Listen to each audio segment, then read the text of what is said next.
I'm Katie Lawrence, an editor at DK, where I've worked since 2018. We're a part of Penguin Random House.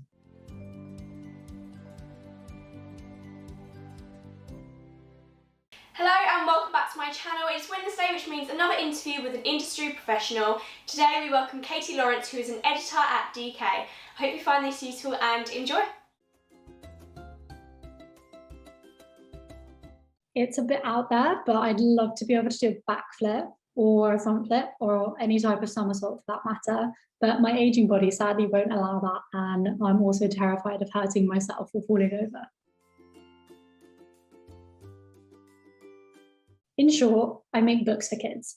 I work with a team of brilliant designers, other editors, and freelancers to bring our books to life. I get to do everything from finding the best author for the job to copy editing text, searching for expert consultants, coming up with new book ideas, and making sure my projects are running smoothly. On a day-to-day basis, I brief designers on double page or spread plans to work out what needs to appear on each spread, and I scamp up or draw, terribly, I might add, how the spread might look.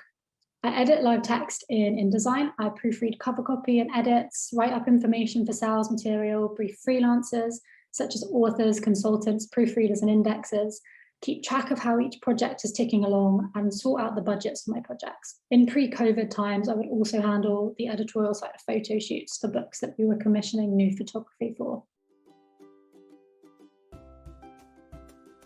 So after I graduated from university in 2015, I had absolutely no idea what I wanted to do. My degree was in politics and economics, which are pretty broad subject areas, and I didn't know how to narrow down my career goals. Side note, you absolutely do not have to have studied English at university to become an editor, and you do not need to have a degree, just a passion for books and proof of transferable skills and experiences. My first job, other than working as a Sunday junior at a hairdresser when I was 16 and in a pub when I was older than 16, was a role in sales and marketing at a small startup. But I quickly realized that it wasn't for me, and I tried my hand at accounting, but again, that wasn't for me. However, I do still love a spreadsheet. I still had absolutely no idea what I wanted to do, so I did an online careers test where I entered my likes and dislikes. I answered hundreds of questions, and it churned out publishing, specifically editorial. I knew I loved books, but I didn't know anything about the industry, so I wanted to find out more about it. I'm not sure what I thought publishing was all about, but I definitely knew that the books that I loved didn't make themselves. I started my career in publishing with an editorial internship at Quarto. It was a fantastic introduction to the industry,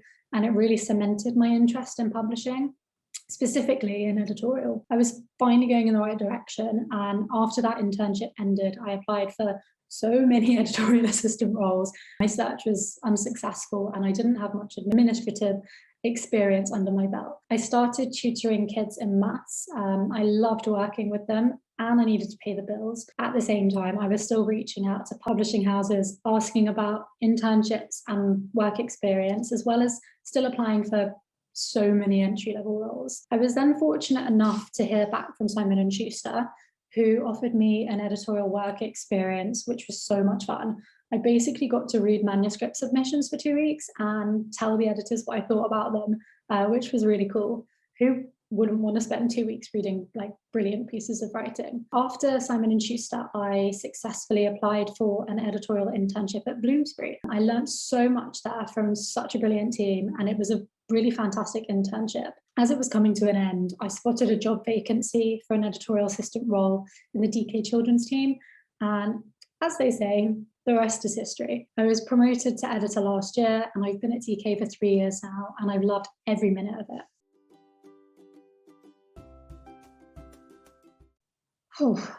To be an editor, you need to be very organized. There's a lot of plates to spin and so many things to keep on top of for each project. You need a keen eye for detail, the ability to think logically, and to get into the mindset of the customer and international markets. You need to be someone who can think on their feet. Things can change during a project, sometimes at really short notice, and you need to enjoy a fast-paced environment. You also need to be a team player and a great communicator. So many people take part in making the books we love, and it's so important to recognize everyone's contributions and try and keep everyone happy at the same time. Finally, you have to be creative. I spend so much time working alongside our brilliant designers, and thinking creatively and visually is one of the most important parts of my job. Each spread needs to tell a story, and editorially, I have to make sure that each bit of information is relevant, interesting, and enticing. To do this, I work closely with the book designer to make sure our vision for the spread comes across in the best way possible.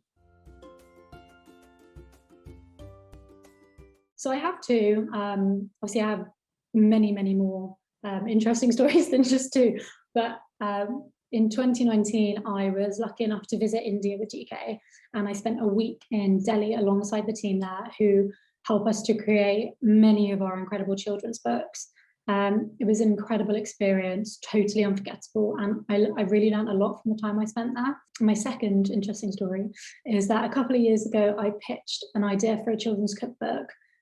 It was added to our program, and I was the lead editor on it. We went through difficulties to get it made, as we had to navigate photo shoots during lockdown. We had to tackle, masks and social distancing and all that kind of stuff. And we couldn't eat any of the food that we'd prepared. And now that cookbook is a real life book, and I'm so proud of it.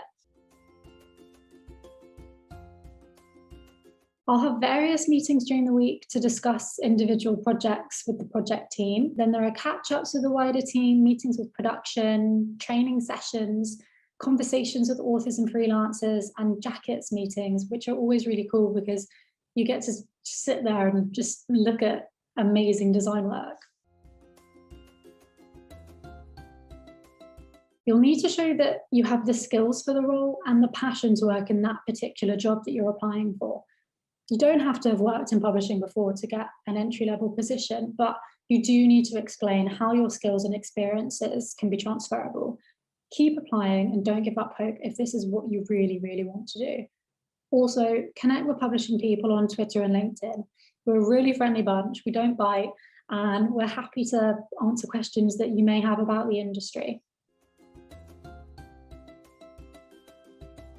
It's not a specific memory as such, it's the people. Everyone I've worked with throughout my career in publishing has been so friendly and welcoming, and always happy to help answer any questions I had when I was starting out. And I've always felt really supported in this industry. Like I said, the people are just what makes publishing just such an amazing industry to work in, as well as obviously the wonderful books we get to work on.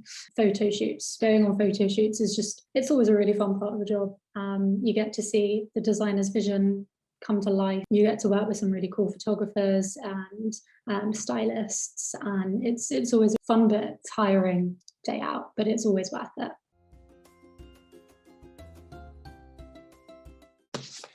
This one, Girl, Woman, Other, by Bernadine Evaristo. It's such a brilliant piece of literature, and it seamlessly weaves together the lives of 12 Black British women.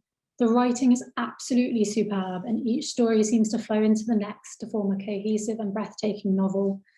My well-thumbed copy shows that I kept going back and forth through the chapters, trying to figure out all of the intricate links between the characters, and there are so many. I think I saw on Twitter someone had created a sort of mind map algorithm type thing that showed all the links, and it's just mind-blowing.